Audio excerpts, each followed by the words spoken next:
చెప్తున్న అంశాలేంటి? బీసీ మొదట్లో తెలుగుదేశానికి ఎక్కువ పునాదిగా ఉండింది. వైఎస్ఆర్ పార్టీ దాని మీద ఫోకస్ పెట్టింది. ఎస్సీ ఎస్టీలు మాకు ఎక్కువగా వాళ్ళకి ఎక్కువగా ఉన్నారనే అభిప్రాయం, ఆ సీట్లన్నీ కూడా ఎక్కువ వాళ్ళకి వచ్చాయి. కాబట్టి ఈ నేపథ్యంలో ఈసారి ఎన్నికల్లో ఎక్కువగా అభ్యర్థులను బీసీలను పెట్టడానికి మేము మారుస్తున్నాం స్థాయిలో వాళ్ళు చేశారు. విజయసాయి రెడ్డి ఎక్కడో క్లెయిమ్ కూడా చేశాడు బీసీలు ఎక్కువ మాతో ఉన్నారు. అందుకని వైసీపీ ఫోకస్ అలా చాలా ఎక్కువగా ఉన్నప్పుడు బహుశా అందుకేనేమో టీడీపీ జనసేన కూడా ఈ ముందే ఒక బీసీ డిక్లరేషన్ ఇదంతా కూడా పెట్టడం. సో ఏపీలో పవన్ కళ్యాణ్ ఆయనకు కాపు పెద్దలు అదొక ఇదైతే, రెండో పాయింట్ సోషల్ ఇంజనీరింగ్లో బీసీ పాయింట్ అనేది చాలా ముఖ్యంగా ఉంటుంది. అయితే అందరూ ఒకరితోనే ఉన్నారని చెప్పలేము. ఇప్పుడు ఈరోజు కూడా ఆయన జయరామ్ ఉన్నాడు, వైసీపీ నుంచి టీడీపీలోకి వస్తున్నాడు. టీడీపీలో నుంచి కొంతమంది వైసీపీలోకి వచ్చారు, లేదా స్వార్థ సారథి లాంటి వాళ్ళు. ఈ వచ్చిన వాళ్ళకి మళ్ళీ అక్కడ ఉన్న వాళ్ళ సమస్య. అందుకని బీసీల చుట్టూ పరిభ్రమిస్తున్నాయి పార్టీలు, అంతవరకు నిజం. ఏపీ ఎన్నికల్లో బీసీ కార్డు అనేది ఇప్పుడు ముందు భాగానికి వచ్చి కూర్చుంది అనేది మటుకు నిజం. ఇంకా ఎవరి తంటాలు వాళ్ళు, ఎవరి ప్రయత్నాలు వాళ్ళు చేస్తున్నారు. సార్ గతం నుంచి కూడా బీసీ అంటారు తప్పించి ఆ బీసీ రాజ్యాధికారం లేకపోతే వాళ్ళ ప్రయారిటీ అంటే ఓట్ బ్యాంక్ వరకు వాడుకుంటున్నారు. నిజంగా బీసీలకి న్యాయం చేస్తున్నాయి సార్ ప్రభుత్వాలు? అది బీసీ నాయకుల మీద ఆధారపడి ఉంటుంది. ఇప్పుడు ఉదాహరణకు 5 ఉప ముఖ్యమంత్రులు బీసీలని పెట్టాను, లేదా ఎస్సీ ఆ వర్గాలని జగన్మోహన్ రెడ్డి చెప్పడం, కానీ అంతకుముందు చంద్రబాబు నాయుడు కూడా వాళ్ళని 2 ఉప ముఖ్యమంత్రులను పెట్టడం అనేది ఇవన్నీ జరిగినా ఎందుకు నిజమైన అధికారం వాళ్ళకు ట్రాన్స్ఫార్మ్ కావట్లేదు? వాళ్ళు చేస్తున్నారా లేదా? వాళ్ళు ఆ విధంగా అసర్ట్ చేసుకుంటున్నారా లేదా? ఒకటే వర్మ బీసీలైనా ఎస్సీలైనా ఎస్టీలైనా నాయకులు ఒక లాబీ, ఒక పవర్ గ్రూప్ ఏర్పడటం, వాళ్ళకి పదవులు రావటం, దానివల్ల వర్గం అంతా వస్తుందంటాం చాలా పొరపాటు. రెండవది కులం అనేది, కులపరమైన వెనుకబాటు కేవలం ఒక అంశంగా ఉండదు. అది ఒక గొలుసు కట్టుగా మొత్తం విధానాలతో ఉంటుంది. ఎప్పుడూ జరిగేది ఏంటంటే ఈ రకరకాల కార్డులతో రకరకాల లాబీయిస్ట్లో, లేకపోతే కాస్త చొరవ ఉన్నవాళ్ళు, డబ్బులు ఉన్నవాళ్ళు, దాంతో అవన్నీ వాళ్ళ ఖాతాలోకి వెళ్ళిపోతాయి. మళ్ళీ వచ్చే ఎన్నికలకు కూడా ఇవే వింటాం మనం, మళ్ళీ 5 ఏళ్ళకి మనం మాట్లాడుతాం. అందువల్ల ఇప్పుడు డిక్లరేషన్లు పెట్టినా ఇంకోటి పెట్టినా, ఇప్పుడు కార్పొరేషన్లు ఉన్నాయి, విపరీతంగా బోల్డ్ కార్పొరేషన్లు పెట్టారు. వాటి వల్ల నిర్దిష్టంగా జరిగింది ఏంటి? అసలు ఆ కార్పొరేషన్లు శాస్త్రీయంగా అధ్యయనం చేసి అవి ఎప్పుడన్నా చెప్పున్నాయా? అవి ఏమీ లేదు. సో రాజశేఖర రెడ్డి ఒకసారి శాసనసభలోనే చెప్పాడు స్వయంగా, ఏమనంటే తిరుపతిలో ఎస్వి యూనివర్సిటీకి, వెంకటేశ్వర యూనివర్సిటీకి వెళ్తే ఒక ప్రొఫెసర్ వచ్చి బీసీలకు చాలా అన్యాయం జరుగుతుంది సార్, ఇక్కడ నియామకాలు అది ఇది అన్నారు. అంటే నాకు 4 పేర్లు ఇవ్వు, ఎవరెవరిని నియమించాలో నేను చూస్తానంటే ముందు ఆయన పేరే ఇచ్చాడు అని రాజశేఖర రెడ్డి అసెంబ్లీలో చెప్పాడు. సో ఇప్పుడు ఎంతవరకు అంటే చారిటీ స్టాప్స్ అట్ హోమ్ అని, అది మన దాకా వచ్చి ఆగిపోతున్న పరిస్థితే. టీడీపీకి ఇది ఒక స్ట్రక్చరల్ ప్రాబ్లం కూడా. ఎన్టీ రామారావు పెట్టినప్పుడు దళితులు ఎక్కువగా ఇందిరాగాంధీ దెబ్బ వల్ల కాంగ్రెస్తో ఉన్నారు కాబట్టి ఎవరినైనా ఆయన టార్గెట్ చేసి తనకున్న ముద్రకు తోడు వాళ్ళని కూడా కలుపుకొని ఆయన విజయం సాధించారు. ఇప్పుడు అలాగే మీకు తెలంగాణలో కూడా బలమైన బీసీ నాయకులు ఆవిర్భవించారు. అది ఇప్పటికి కూడా కొనసాగుతుంది. అంటే తెలంగాణలో బీసీ నాయకులు ఒక వర్గంగా లేదా ఒక సమూహంగా ఎంత ప్రభావం చూపిస్తారో ఆంధ్రాలో ఆ విధంగా జరగలేదు. నాయకులు ఉన్నారు కానీ వాళ్ళొక వాయిస్ లాగా, ఒక ఫోర్స్ లాగా పెరిగినంత పరిస్థితి ఏపీలో లేదు. దానికి ఒక తోడు బీసీల యొక్క ఆర్థిక పరిస్థితి కూడా. తెలంగాణలో వీళ్ళు ఒక చోట యాదవులు కావచ్చు, ఇంకో చోట గౌడ్లు కావచ్చు, వీళ్ళు ఫోర్స్ఫుల్. ఏపీలోకి వచ్చేసరికి వీళ్ళు కొంత అనుబంధ పాత్ర. రాయలసీమలో కొంచెం డిఫరెంట్గా ఉన్న, కోస్తా జిల్లాలో ఇంకో విధంగా. అందుకే బీసీల వర్గీకరణ ఇవన్నీ చేయాలి ఇట్లాంటివి ఎప్పుడు చెప్తుంటారు. ఈ ఎన్నికల్లో నేను ఈ సోషల్ ఇంజనీరింగ్ ఎలక్షన్లకు పరిమితం తప్ప ఇదేదో పెద్ద మౌలికమైన తేడాకు దారితీస్తుందని నేనేం అనుకోవట్లేదు సార్. కాబట్టి అదేం పెద్ద ప్రాబ్లం కాదు సార్. ఏంటి కాపు సామాజిక వర్గానికి సంబంధించి ఈ ఓట్ ట్రాన్స్ఫర్ ఇదే అంశం కూడా నడుస్తుంది. ఒక పక్క బీసీ మంత్రం, ఒక పక్క ఈ అంశం. కాపులకు సంబంధించి ఎప్పుడైతే జనసేన గురించి కొంచెం అతిగా హడావుడి ఊపు తగ్గిందో ఆ చర్చ కూడా కొంచెం వెనక్కిపోయింది. రెండోది వాళ్ళకు వాయిస్లుగా ఉన్నారు, పెద్దలుగా ఉన్నారు అన్నటువంటి ముద్రగడ, హరిరామజోగయ్య ఇద్దరి విషయంలో కూడా తదుపరి కదలిక లేకపోయింది. దీంతో ఆ క్యాంపు కొంచెం చిన్నపోయిందనే చెప్పాలి మనం. ఇటీవల రాజకీయ చర్చలు వీటన్నిటిలో వాళ్ళు ఎందుకు చేస్తున్నారు ఏంటి అని వాళ్ళ మీద ఆరోపణలు, లేకపోతే వాళ్ళ మీద కూడా ఒక విధంగా ఇవి చేయటం అనేది 2 సమస్యలు ఇక్కడ. ఒకటి జీర్ణించుకోలేకపోవటం. అంటే ఒక ముద్రగడనో హరిరామజోగయ్యనో కూడా ఏదో విధంగా కారణం అని చెప్తే దాన్ని జీర్ణించుకోలేరు ఆ సామాజిక తరగతిగా. రెండో వైపున చూస్తే వ్యక్తులుగా వాళ్ళు నిర్వహిస్తున్న పాత్ర ఏంటి, వాళ్ళ కుటుంబ సభ్యుల పాత్ర ఏంటి, ఒక వైరుధ్యం వస్తుంది. కాపు శిబిరంలో ఒక వైరుధ్యం తీసుకురావడంలో అయితే వైసీపీ జయప్రదం కృతకృత్యమైనట్టు కనిపిస్తుంది. ఎవరు ఎటు పోతారు అన్నది ఎట్లా ఉన్నా, అలాగే పవన్ కళ్యాణ్ వాళ్ళతో టోటల్గా ఐడెంటిఫై ఉన్నాడు అని అనిపించుకున్న దాన్ని ఆయన కూడా కొంచెం భగ్నమైంది వీళ్ళ విషయంలో క్విక్ యాక్షన్ లేకపోవడం వల్ల. సో ఇవన్నీ తెలుగుదేశానికి మేలు చేస్తాయా? తెలుగుదేశానికి వీళ్ళకు ముందు నుంచి ఉన్నటువంటి వైరుధ్యాలు అవి అలాగే ఉన్నాయి కదా. అందుకని ఇది ఒక కాంప్లికేటెడ్ మ్యాటర్ అయిపోయింది. పవన్ కళ్యాణ్ ఆ ఊపు, ఆ సీక్వెన్స్, లేకపోతే ఆ షెడ్యూల్ అలా కొనసాగించుంటే చాలా ఉండేది. పవన్ షెడ్యూల్లో వచ్చిన డిస్టర్బెన్స్, పవన్ షెడ్యూల్ డిస్టర్బ్ కావడానికి కారణం బీజేపీ షెడ్యూల్ క్లియర్ కాకపోవడం. సో ఇదంతా ఒక గొలుసు కట్ అయిపోయి ఒక విధమైన కొంచెం భిన్నమైన సంకేతాల్లో ఇది ఆగింది. సార్, జనసేన శిబిరం డల్ అయిందా? ఇది ఎక్కువగా వినిపిస్తున్న వాయిస్ అదేం లేనట్టేనా? అయింది కదా ఖచ్చితంగా. ఇప్పుడు మొన్న కనీసం స్టేట్మెంట్స్ కూడా లేవు కదా పవన్ నుంచి. మొన్న మాచర్లలో ఒక అమ్మాయిని ట్రాక్టర్తో చంపేశారనే ఆ ఘటన, దాని మీద మాట్లాడింది తప్ప ఇంకా ఏ విషయంలో కూడా పవన్ కళ్యాణ్ శిబిరం నుంచి ఏమీ సిగ్నల్స్ కానీ స్టేట్మెంట్స్ కానీ లేవు. ఆఖరికి మీకు స్టూడియోల దగ్గరికి వచ్చి మాట్లాడే కొంచెం వోకల్గా ఉన్న వాళ్ళు కూడా తగ్గారు. ఖచ్చితంగా చూసింది చెప్తున్నాను నేను, తగ్గారు. ఒక ద్వితీయ శ్రేణి తృతీయ శ్రేణి వాళ్ళు ఇంకా స్పిరిట్ మెయింటైన్ చేయడానికి ఏదో మాట్లాడుతున్నారు. కానీ ఎందుకు మాట్లాడలేకపోతున్నారు అంటే క్లారిటీ లేకపోవడం వల్ల. ఒకటి విధానం, అభ్యర్థుల గురించి క్లారిటీ లేదు. రెండు, కాంబినేషన్ గురించి క్లారిటీ లేదు. మూడు, పవన్ కళ్యాణ్ ఎక్కడి నుంచి పోటీ చేస్తాడన్న దాని మీద కూడా క్లారిటీ లేదు. ఇక నాయకుడే ఏ పాత్ర ధరిస్తాడో తెలియకపోయి ముందు హీరో నిర్ణయించుకుంటారు, హీరో పాత్ర, ఆ తర్వాత క్యారెక్టర్ యాక్టర్స్, హీరోయిన్లు, ఇట్లా కదా. ఇప్పుడు హీరో పాత్ర కొంచెం సందిగ్ధంలో పడిపోయింది. హీరోయిజంకి ఏం లోటు లేదని అంటున్నప్పటికీ కూడా. సో దీని అంతట్లో తికమక అయితే వచ్చింది. ఈ క్రమంలో జనసేన కూడా డల్ అయింది. మీరు చూడండి, నాగబాబు లాంటి వాళ్ళు ఏమైనా మాట్లాడుతున్నారా అంటే వాళ్ళు అంటారు వెంటనే మేము రోజు మాట్లాడాలా, మేము ఏమైనా స్టేట్మెంట్స్ ఇవ్వాలా, అవసరం లేదు. కానీ క్లారిటీ అయితే ఇవ్వాలి కదా. స్టేట్మెంట్స్ ఇవ్వక్కర్లేదు, మీరు ఇంటి దగ్గర నుంచి ఫోన్ చేసి క్లారిటీ ఇచ్చినా ఇవ్వచ్చు. జనసేన శిబిరంలో క్లారిటీ మిస్సింగ్, ఇంకా అందులో రెండో అభిప్రాయం ఏం లేదు. ఇది తెలుగుదేశానికి కూడా ఒక ఎఫెక్టు. అంటే నిజం చెప్పాలంటే వర్మ చంద్రబాబు అరెస్ట్ అయినప్పటి నుంచి మొత్తం ఫోకస్, ఇనిషియేటివ్ అంతా పవన్ కళ్యాణ్ చేతుల్లోకి వచ్చింది. పవన్ కళ్యాణ్ ఏం చేస్తాడు, పవన్ కలుస్తాడో లేదా, పవన్ దీని మీద నడిచింది. ఇప్పుడు అటువంటిది ఒకటేమో చంద్రబాబు నాయుడు ఆయన సభలు వాటితో అది మేజర్ అయింది. చంద్రబాబు చెప్పిన బీజేపీ నెరేటివ్ ఏమో అమలు, అది నిజం వాస్తవ రూపం దాల్చలేదు. పవన్ కళ్యాణ్కి వచ్చేసరికి అది కూడా డివైడెడ్ హౌస్ లాగా, సీట్లు చాలవని కొంతమంది. ఇవే కష్టం నాకు, అందుకే నేను ఈ వీటితోనే నేను ఎలా తంటాలు పడాలని నేను చూస్తున్నాను ఆయన చెప్పడం. దీని అంతటితో ఒక స్పష్టమైన ఒక స్తబ్దత, ఒక గ్యాప్, శూన్యత ఏర్పడింది ఆ క్యాంపులో. మరి ఈ సభలు ఇట్లాంటివి, ఇప్పుడు ఈ సభ పెట్టడం కూడా అదొక ఉద్దేశం కావచ్చు. నిన్న కదలిరా ముగించారు కదా. సో ఈ పరిస్థితుల్లో మరి తదుపరి ఏం చేస్తారు? మీరు ఇందాక ఒకటి చెప్తున్నారు, రేపు పవన్ కళ్యాణ్ లేవు. వాళ్ళు మొన్న పెద్ద కసరత్తు చేసిన తర్వాత ఓకే మేము పవన్ కలుస్తున్నామని వాళ్ళు ఏం చెప్పలేదు. అక్కడ ఒంటరిగా పోటీ అంటున్నారే. కానీ నేనే చెప్పాను ఇంకా మీకు జనసేనతో ఒక పాజిబిలిటీ ఉంది అని. కాబట్టి బహుశా పవన్ అది నిర్ధారించుకోవడానికి వెళ్ళొచ్చు. అవును, మీరేమో ఒంటరిగా అంటున్నారు, నేనేమో మీతో ఎన్డీఏలో ఉన్నాను, ఇక్కడ ఏం తెలియట్లేదు, తెలుగుదేశం సంగతి ఏమో, కానీ కనీసం నేనన్నా మీకు మిత్రుడిగా ఉన్నానా లేదా అని క్లారిటీ కావాలి కదా. ఒకవేళ పవన్కు క్లారిటీ ఉందో లేదో నాకు తెలియదు, సైనికులకు అయితే కావాలి కదా. సేనానికి అక్కర్లేకపోవచ్చు, సేనాని ఎట్లయినా చక్రం తిప్పవచ్చు, కానీ సైనికులు వాడు వెళ్ళి చెప్పాలి కదా. ఇక్కడ సమస్య ఎక్కడ వస్తుందంటే క్షేత్రస్థాయిలో ప్రతి ప్రశ్న అడుగుతారు వర్మ.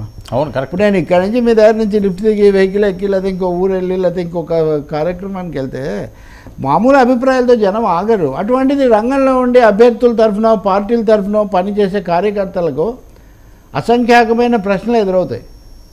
ఎవరి పట్ల ఏమనాలి? వర్మ పిలిస్తే పలకాల వద్దా, ఆయన నేను బలపరచాల వద్దా, వాళ్ళ ఇంట్లో రేపు మీ చిన్న సమావేశం జరుగుతుంది, దీనికి వెళ్ళాలా వద్దా, ఇవన్నీ సమస్యలు. కుల పెద్దలు చెప్పేది వినాలా, గత వాళ్ళు ఉన్నారా, మనవాడు పార్టీ మారుతున్నాడా, ఇందులోనే ఉంటున్నాడా, ఇది కూడా పెద్ద ప్రశ్న కదా. నేను అదే మ్యూజికల్ చైర్స్ లాగా అయిపోయింది కదా ఏపీ పొలిటికల్ సీన్. అవును. పొద్దున్నే గుమ్మనం జయరాం పార్టీ మారుతున్నాడు, అవును. అక్కడ ఇంకొక ఆయన ఇటు వస్తున్నాడు, ఇవన్నీ ఎక్కడ. సో ఈ మ్యూజికల్ చైర్స్లో క్లారిటీ లేకుండా పోయింది ఏపీ పొలిటికల్ సీన్. అది ఇది బీజేపీ కోరుకుంది. అన్ని పార్టీలు అలా ఒక తిక్కమక్కలో గజిబిజిలో ఉంటే ఢిల్లీ నుంచి మేము వాస్తవంగా నడిపిస్తామనే ఒక మెసేజ్ పంపడమే బీజేపీ ఉద్దేశం. దాన్ని వీళ్ళందరూ కలిసి సార్థకం చేశారు. చంద్రబాబు నాయుడు కూడా ఇప్పుడు జగన్ను మీరు విమర్శిస్తారు, జగన్ అటాక్ చేస్తారు, జగన్ను ఎదుర్కొంటాం, అది చెప్పేదేం లేదు దాంట్లో కొత్తగా. ఇప్పుడు మీరు జగన్ మీద ఇంకా స్లైడ్స్ వేసి ఇంకా వీడియోలు చూపించి కొత్తగా చెప్పేదేం లేదు. ప్రజలు ఒక నిర్ణయానికి వస్తుంటారు నెమ్మదిగా, ఇది జగన్ శిబిరం, ఇది బాబు శిబిరం అని. కాబట్టి ఈ క్లారిటీ లేకపోవడం వల్ల ఈ సమస్యలన్నీ వస్తున్నాయి. రేపన్నా ఆయన రేపు వెళ్ళడం క్లియర్ అయితే, వెళ్ళిన తర్వాత ఆయన ఎవరన్నా కలుసుకుంటే కనీసం ఇప్పుడన్నా క్లారిటీ రాకపోతే జనసేన ఎక్కువ సఫర్ అవుతుంది. నేను అది కూడా చెప్తున్నా. జనసేన ఈ గజిబిజి వల్ల అయోమయం వల్ల ఎక్కువ సఫర్ అయ్యేది, నష్టపోయేది జనసేన. ఎందుకంటే అది బడ్డింగ్ పార్టీ. తెలుగుదేశం పార్టీ చాలాసార్లు ఓడిపోయింది, చాలాసార్లు గెలిచింది, బలపరిచేవాళ్ళు, వ్యతిరేకించేవాళ్ళు, దానికి ఉన్న బేస్ ఏదో దానికి ఉంది. మీరు ఇంకా బేసే ఏర్పాటు చేసుకోలేదు. అవును. మంగళగిరిలో కార్యాలయమే ఏర్పాటు చేసుకున్నారు, బేస్ కాదు కదా. కాబట్టి ఇది పరిస్థితి. సార్ నోటిఫికేషను ఈరోజా రేపా వస్తుందన్న ఈ టైంలో కూడా ఇంకా ఇవే దీని మీదే లేకపోతే ఇవే అంశాల మీద అలా నెమ్మదిగా సాగితే రేపు ఎన్నికల్లో బలంగా జగన్మోహన్ రెడ్డి గారిని ఢీకొట్టే పరిస్థితి ఉంటుందా? అదే కదా $1 మిలియన్ క్వశ్చన్. మాకు పూర్తి విశ్వాసం ఉంది, ఏదేమైనా గెలుస్తామని వీళ్ళు అంటారు.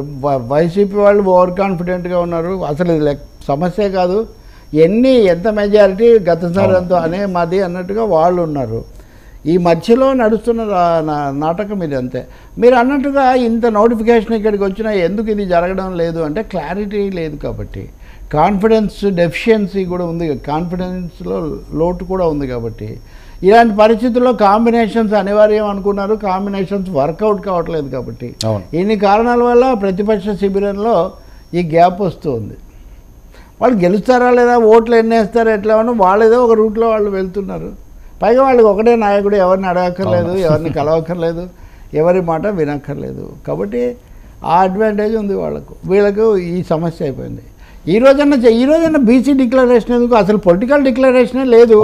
పొలిటికల్ డిక్లరేషన్ స్పష్టంగా మీరు పోనీ అది తాడేపల్లిగూడెం డిక్లరేషన్ అనుకుంటే అక్కడి నుంచి మీరు దాన్ని పెంచాలి కదా. మళ్ళీ సెక్షన్ వైజ్ డిక్లరేషన్స్ చేసి మీరు ఏం అదనంగా తీసుకొస్తారు? బీసీ అనగానే ఆ విషయంలో పవన్ ఒక విధంగా చూస్తారు, చంద్రబాబును తెలుగుదేశాన్ని ఒక విధంగా చూస్తారు. రెండింటినీ కంబైన్ చేసి మీరు అక్కడ ఒకటి ఇవ్వాలి. ఇవన్నీ ఈ సభల్లో ఈ దశలో జరుగుతాయా?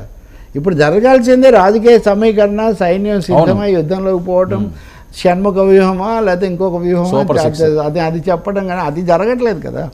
సో రైలు అనేది లేట్గా నడుస్తుంది. ఇంకా అందులో టీడీపీ జనసేన రైలు కొంచెం స్లోగా నడుస్తుంది, కొన్నిసార్లు ఆగిపోతుంది. వైసీపీ శిబిరం పరిస్థితి, వైసీపీ శిబిరానికి ఏముంది, ఇప్పుడు వాళ్ళు ఎప్పటి నుంచో వన్ సైడ్గా వాళ్ళు వెళ్తున్నారు. అభ్యర్థులందరినీ మేము మారుస్తాం, కొత్త వాళ్ళని పెడతాం. జగనే కదా, అంతా జగనే. అక్కడ జగన్ మాయానండి, జగన్నాథ రథం అనండి, మీరు ఏదైనా అనండి, ఆయన దాని ప్రకారం వెళ్తూ ఉంటాడు. జయాపజయాలు అంటారా, అన్నిటికీ ఒకరే. తర్వాత కర్త కర్మ క్రియ కాబట్టి తర్వాత దాని ప్రకారం ఉంటుంది. ఈ తికమక క్షేత్రస్థాయిలో ఉండదు, వాళ్ళకు అభ్యర్థులకు ఉంటుంది. ఓకే. ఇప్పుడు పార్థసారథి వీళ్ళందరూ చాలా గట్టిగా బలపరిచిన వాళ్ళే కదా, ఈ జయరాం కానీ వీళ్ళంతా ఇప్పుడు పార్టీలు మారుతున్నారు.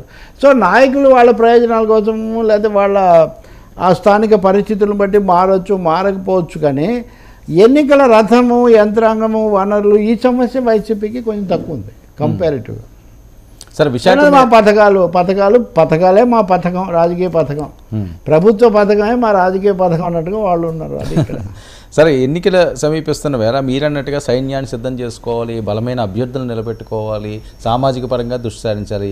కానీ విశాఖపట్నంపై జగన్మోహన్ రెడ్డి గారు స్పెషల్ ఫోకస్ పెట్టారు. పారిశ్రామికవేత్తలతో ఇప్పుడు ఆయన మీటింగ్ జరుపుతున్నారు. 1500 కోట్లతో అభివృద్ధి పనులట. ఈ స్ట్రాటజీ ఏంటి? అంటే ఇది ఎన్నికలతో సంబంధం లేదని మీరు అనుకుంటున్నారా? లాభం లేనిది వ్యాపారి వరదలో పోడని ఈ ఎన్నికల సమయంలో జగన్ అక్కడికి వెళ్ళి ఏదో ఊరికినే వెళ్ళాడు అనుకోవటం చాలా పొరపాటు. అంటే అది ఇన్వెస్ట్మెంట్స్ ఓకే, అలాంటి తన మీద ప్రధానమైన దాడి ఇది సంక్షేమం తప్ప ఇన్వెస్ట్మెంట్స్ లేవంటున్నారు కాబట్టి దాన్ని చేయటం ఒకటైతే, విశాఖపట్నానికి ఆయన రాజధాని చేస్తాను, నేను ఇక్కడికి వస్తాను, ఇక్కడ పని చేస్తాను, ఇక్కడి నుంచే నేనని ఆయన ఢిల్లీతో సహా ఢిల్లీ నుంచి గల్లీ వరకు అన్ని చోట్ల చెప్పారు. ఇప్పటివరకు ఎంతో వివాదంగా మారిన రిషికొండ భవన సముదాయం కూడా ప్రారంభమైపోయింది, ఘనంగా ప్రారంభించారు, పెద్ద పెద్దవి. అయినా అందులో ఆయన ఇంకా కూర్చోలా. మరి ఈ ప్రశ్నలు ఏమైనా ఈ ప్రశ్నలకు జవాబు చెప్పాలి కదా ముఖ్యమంత్రిగాను, పార్టీ నేతగా. ఇంకా రెండవది ఇండస్ట్రియలిస్టులు వీళ్ళకి ఇవ్వాలి. మూడోది విశాఖపట్నం ఒక బంగారు బాతు బాబు, ఈ బంగారు బాతును చూసుకోండి, నేను ఈ బంగారు బాతును కాపాడుతా అని ఒక ఇవ్వాలి. పెట్టుబడి వాళ్ళని దారులను కానీ లేకపోతే ఇన్వెస్టర్లను ఆకర్షించడానికి, అలాగే స్థానిక ఓటర్లకు కూడా తమకు ఓటేయడానికి. అంటే మన విశాఖ చాలా అభివృద్ధి అవుతుందని ఆయన ఈరోజు కూడా ఇక్కడి నుంచే నేను పాలిస్తాను విశాఖకే. ఆయన ఒకటే సింగిల్ పాయింట్ ఆ విషయంలో ఈజ్ వెరీ సింపుల్. హైదరాబాద్తో పోటీ పడగలిగింది విశాఖపట్నమే. విశాఖపట్నం మీదే మనం అభివృద్ధి చేయాలి. పబ్లిక్ సెక్టర్ అంతా అప్పుడు హైదరాబాద్లో ఎక్కువగా పెట్టారు, నెక్స్ట్ పెట్టింది విశాఖపట్నంలో పబ్లిక్ సెక్టరు. కాబట్టి దీన్ని అభివృద్ధి చేయాలని సో విశాఖ కార్డు ఆయన ఉపయోగిస్తున్నాడు మరొకసారి. రెండవది నేను వదిలిపెట్టలేదు, నేను మీతోనే ఉన్నాను అనే ఒక హామీ కూడా ఆయన ఇవ్వదలుచుకున్నాడు. మూడోది ఇండస్ట్రియలిస్టులు ఇన్వెస్టర్లు వాళ్ళకి ఇచ్చే హామీలు.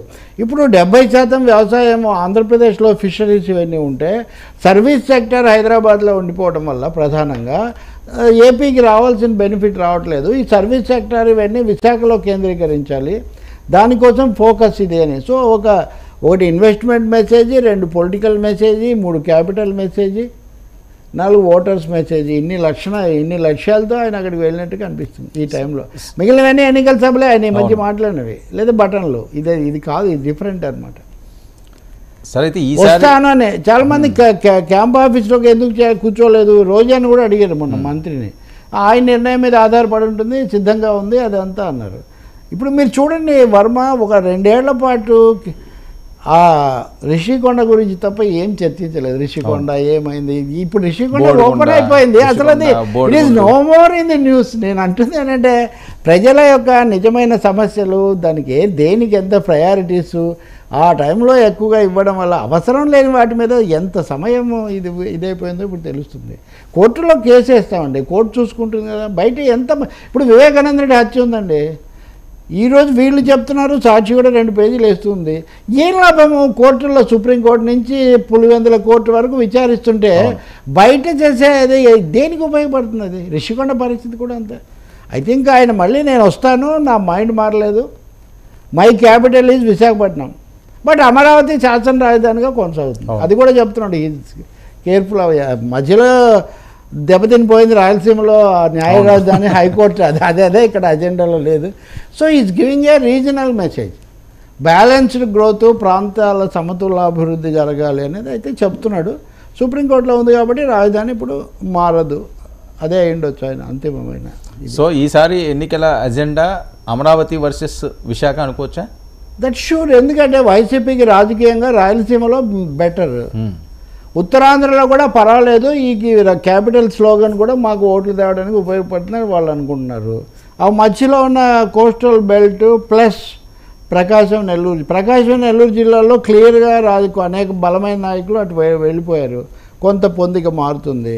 సో పాత కృష్ణా, గుంటూరు, ఉభయ గోదావరి జిల్లాలు, వీటిలో హోరాహోరీ అన్ని వ్యూహాలు, షణ్ముఖ వ్యూహాలు, పద్మ వ్యూహాలు, గరుడ వ్యూహాలు, అన్ని వ్యూహాలు అక్కడ ప్రయోగించబడతాయి.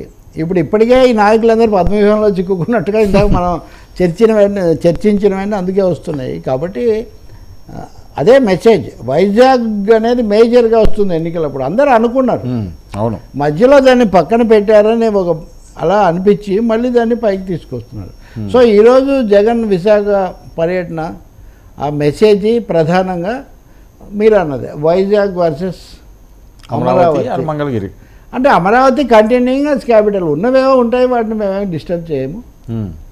వైజాగ్ అయితే ఉంటేనే వైజాగ్ అభివృద్ధి అవుతుంది. ఇప్పుడు తెలుగు ప్రజలను నిర్ణయించుకోమంటాడు, ముఖ్యంగా ఉత్తరాంధ్ర ప్రజలను. అవును, హైదరాబాద్తో పోటీ పడగలిగిన ఇండస్ట్రియల్ బేసు, ఇన్ఫ్రా అవన్నీ ఇక్కడే ఉన్నాయి, రేవుపట్నం ముఖ్యంగా ఇవన్నీ ఉన్నాయి కాబట్టి అంటారు. కాబట్టి ఊహించిన దానికంటే విశాఖ రాజధాని స్లోగన్ ఎక్కువగా రావచ్చు అని ఇప్పుడు అర్థమవుతుంది. సరే, ఎక్కువగా జగన్మోహన్ రెడ్డి గారు విశాఖ మీదే కేంద్రీకృతం అయ్యారు. ఆ విషయమే ఎక్కువ మాట్లాడుతున్నారు. నేను ఇక్కడే క్యాపిటల్ అంటున్నారు. ఒక అద్భుతమైన భవంతిని కూడా నిర్మించుకున్నారు. సో వీళ్ళు అది కాదు అని చెప్పి అక్కడ ప్రజలను మెప్పించే విధంగా పొత్తు పార్టీలు ఎలాగ వెళ్ళాల్సిన అవసరం ఉంటుంది? అంటే వాళ్ళు 2 మార్గాలు అనుసరిస్తున్నారు. మొదట్లో నిజానికి గంటా శ్రీనివాసరావు లాంటి వాళ్ళు కొంచెం సందేహించడానికి ఇది ఒక కారణం. రాజధాని వస్తుందంటే ఎట్లా కమ్యూనిస్టులు అంటే వేరు. అప్పుడు కర్నూలులో రాజధాని అంటే మా నాన్న వాళ్ళు అక్కడ ఇది కాదు, ఇది విజయవాడే ఉండాలి అని, అదైతే రాష్ట్రానికి కేంద్రం అని సిద్ధాంతపరంగా ఏదో చేశారు. ఇప్పుడున్న నాయకులు ఎవరు ఆ స్థాయిలో ఒక విధానానికి గట్టిగా కట్టుబడి ఉండటం అనేది ఎలాగూ ఉండదు. కాబట్టి తప్పకుండా వాళ్ళు ఇప్పుడు ఒక వాళ్ళు ఒక మధ్య మార్గం కనిపెట్టారు. ఆర్థిక రాజధాని అంటున్నారు. పాలనా రాజధాని వీళ్ళు అంటుంటే ఆర్థిక రాజధాని వాళ్ళు అంటున్నారు. ఎక్కడ డబ్బు ఉంటే అక్కడ నిజ రాజ్యం నడుస్తుందండి. నిజంగా ఫైనాన్షియల్ క్యాపిటలే కనుక అయితే దాని మీద మీరు స్ట్రెస్ పెడితే automatically the financial capital will be the political capital. అవును, భారతదేశంలో ముంబైయే ఇప్పటికీ financial capital, cinema capital, media capital, చాలా వాటికి వైజాగే. అవును, డ్రగ్ క్యాపిటల్, మాఫియా క్యాపిటల్, ఎందుకంటే అక్కడ డబ్బు ఉంది కాబట్టి. అవును. రెండోది రేవుపట్నం పోర్ట్ హార్బర్, ఇవి చాలా కీలకమైన. అసలు మొత్తం భారతదేశానికి గ్లోబల్ సినెరియోలో కూడా Vizag port place very very important. అసలు వైజాగ్ ఒక ఆధునిక నగరంగా అభివృద్ధి చెందడానికి ఒక ముఖ్యమైన కారణమే పోర్టు. ఒకటి సార్, అసలు వరల్డ్లోనే టాప్ 10లో ఉన్న ఒక అద్భుతమైన నగరం. ఎందుకంటే ఒక పక్క కొండలు, మరొక పక్క సముద్ర తీరం, మధ్యలో ఉన్న నగరం. చాలా రేర్గా ఉండే కాంబో ఉంటుంది, చాలా అరుదైందే. గురజాడ అప్పారావు కూడా రాస్తారు, మద్రాసు కొంచెం ఇట్లా ఉన్నా, విశాఖ కొంచెం అట్లా ఉన్నా, చరిత్ర కొంచెం వేరుగా ఉండేది, తెలుగు వేరుగా ఉండేది. ఈ పద్ధతిలో ముందు నుంచి ఉంది అది. శ్రీశ్రీ అంటాడు అట్లాగే, విశాఖపట్నంలో హార్బరు నాలో కవిత్వము 2 ఒకేసారి ప్రవేశించాయి అంటాడు. ఓకే, అక్కడ చూస్తే అది కడతా అప్పుడే తను కవిత్వం చాలా టైం కూడా ఒకటే ఇంచుమించుగా. సో వైజాగ్ అనేది అంటే విజయవాడ హైదరాబాద్ చర్చ ఎక్కువ అవ్వటం వల్ల వైజాగ్ జగ్రాఫికల్గా దానికి ఉన్న దానివల్ల కొంత దాని మీద జరగాల్సినంత చర్చ జరగలేదు. రాష్ట్రం విడిపోయిన తర్వాత జగ్రాఫికల్ కాంబినేషన్ కూడా మారుతుంది కదా, అదేది కూడా ఉంటుంది. ఇంకోటి ఇప్పుడు త్రివేంద్రము, చెన్నై, ఇలా చాలా ఈ నగరాలు సముద్ర తీర రాష్ట్రాల్లో చాలా చోట్ల రాజధాని ఎక్కడో ఉంటుంది. అవును, సముద్ర తీరాన్ని బట్టి ఉంటుంది కానీ జగ్రాఫికల్గా ఏదో గీత గీస్తే మధ్యలో ఉన్నట్టుగా ఉండదు. అంటే నేనేం విశాఖ సమస్య కాదు, రంగం మీదకి వచ్చింది. రేపైనా సరే విశాఖపట్నానికి అధికతర ప్రాధాన్యత వచ్చే ప్రభుత్వం ఇవ్వక తప్పదు. ఇంకా అందులో మీరు క్యాపిటల్ అంటారా, లేకపోతే ఫైనాన్స్ క్యాపిటల్ అనండి, పోనీ ఎవరు ఇండస్ట్రియల్ క్యాపిటల్ అనండి, ఏమైంది పెద్ద అలాంటిది ఏదో చేస్తారు. మేము వ్యతిరేకం కాదని చెప్పడానికి మటుకు గట్టి ప్రయత్నం చేస్తారు. ఓకే, ఎందుకంటే అక్కడే అచ్చెన్నాయుడు దగ్గర నుంచి అందరూ అక్కడే కదా, మొత్తం వాళ్ళ సోషల్ కాంబినేషన్ కూడా అక్కడే. సో స్ట్రగుల్ ఎక్కువ అక్కడ జరుగుతుంది. సార్, ఏంది మోదీ పరివార్ నినాదం? ఇందులో కార్పొరేట్ ఇండియా వైఖరి ఎలా ఉంటుంది అన్నది కూడా నిర్ణయం అవుతుంది. వైజాగ్ అక్కడ వనరులు, అదానీ ఇప్పటికే అక్కడ రేవుపట్నాల్లో వెన్ను పెట్టాడు, అంబానీ కూడా చూస్తున్నాడు, ఈవెన్ ఇంటర్నేషనల్ వీళ్ళు కూడా వస్తుంటారు. కాబట్టి కార్పొరేట్ ఇండియా మొగ్గు ఎటువైపు ఉంటుంది అనే ఒక అంశం కూడా విశాఖపట్నంలో కొంత నిర్ణయం అవుతుంది. సో ఈ ఎన్నికల్లో చాలా కీలకం అన్ని పార్టీలకి, అది తప్పకుండా విశాఖ అనేది ఒక ముఖ్యమైన అంశం అవుతుంది. ఓకే సార్, ఈ మోదీ పరివార్ నినాదం రాయలసీమ పొలిటికల్గా రాయలసీమ ఇంపార్టెంట్ అవుతుంది కానీ ఫైనాన్షియల్గా ఇన్వెస్టర్స్, ఇండస్ట్రియలిస్టులు, కార్పొరేట్ ఇండియాకు మీరు అందుకే మోదీ కూడా విశాఖపట్నానికి చాలా ఎక్కువగా వస్తాడు. ఆయన వచ్చిన కాసేపు అక్కడ మాట్లాడిపోతాడు. సో వాళ్ళందరి కన్ను అక్కడ ఉంది. విశాఖ కాపాడుకోవాల్సిన అవసరం కూడా ప్రజల మీద ఉంది. విశాఖను ఈ ఆంధ్రప్రదేశ్ ప్రజల విశాఖగా దాన్ని నిలబెట్టుకోవాలి. అది కార్పొరేట్ విశాఖ అయిపోతే మళ్ళీ అదొక విధంగా ఉంటుంది. చెప్పండి సార్, ఈ మోదీ పరివార్ నినాదం 2 రోజుల్లో ఆయన తెలంగాణలో అవును.